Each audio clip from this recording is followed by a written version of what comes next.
So, as you'll know if you watch my channel, please subscribe, by the way, if you haven't already done so. I really appreciate everyone who does, and I do want the channel to grow, so hit that subscription button in the bottom corner of the screen. I had a bad experience with my Rolex Explorer. It broke, and then I sent it back, and then they messed with it in a way that I didn't want them to during the repair. So they sent it back to me in an incorrect state. So Rolex have sent me a gift. So should we see what it is? I'm very excited for this. Right. So here it is. It's a little Rolex box, and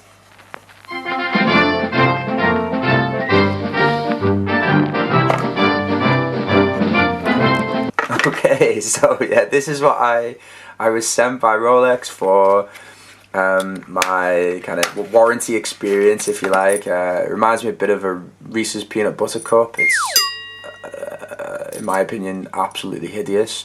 If you want this, actually just hit me in the comments and I'll send it to you. If there's more than one person, I'll have to choose that person, but a giveaway of sorts, I guess. What the video is going to be about today, I'm going to do a review of Bark and Jack Nato strap. It was sent to me by a fellow YouTuber, Time in the UK. Thanks very much. I just thought, you know, you might be interested in the kind of quality of it and things like that.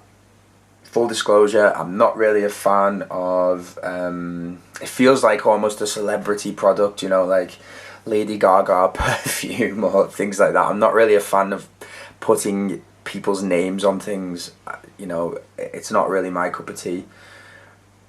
But we'll just have a discussion of it and see what you think. So, right, I'm colorblind, so I'm hideous at color vision. So I don't even know what color this is. Is it olive green, khaki, you know, that sort of color?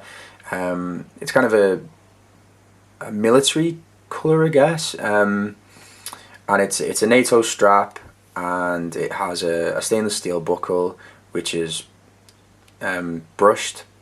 It's got the Bark and Jack logo there, and it has square holes as opposed to, you know, circle ones, which have been stamped into the NATO. You can buy various different sizes and various different colours. This one is 20, and it, you know, I imagine it'll be the most popular size because, you know, most watches have 20mm lug widths, and 22 is also available. So as I've said, I'm not a huge fan of celebrity products. I know he's not a celebrity, but he has 80,000 subscribers and he's a big YouTuber. But, you know, the quality is there with this. The hardware is really nice. It feels really thick, sturdy, good quality. The strap itself, I think it might be made out of parachute material or some sort of military material, or is it seatbelt? It's nice and thick, and it feels quite soft as well, which is good. It does tend to get a bit scratchy when you're taking it off your watch, so just bear that in mind. It just feels generally quite good quality, and as you'll know if you've ever bought a NATO, there are some really hideously bad quality ones. And I mean, if it was to be really nitpicky, some of the stitching is a little bit uneven, which is a really small thing. I assume that these are handmade, given the stitching, but I could be wrong about that. Feels nice on your wrist, and it looks good.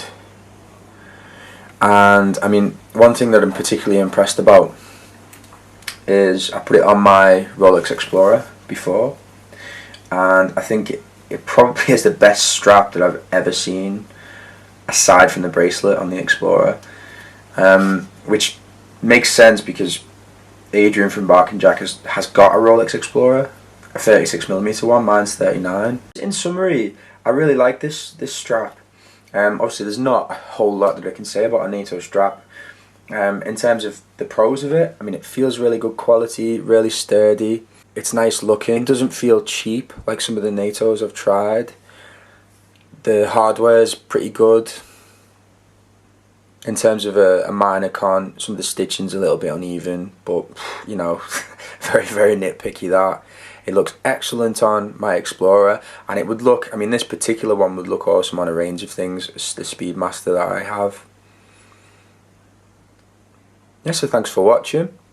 If you like my channel, please subscribe. Thanks very much.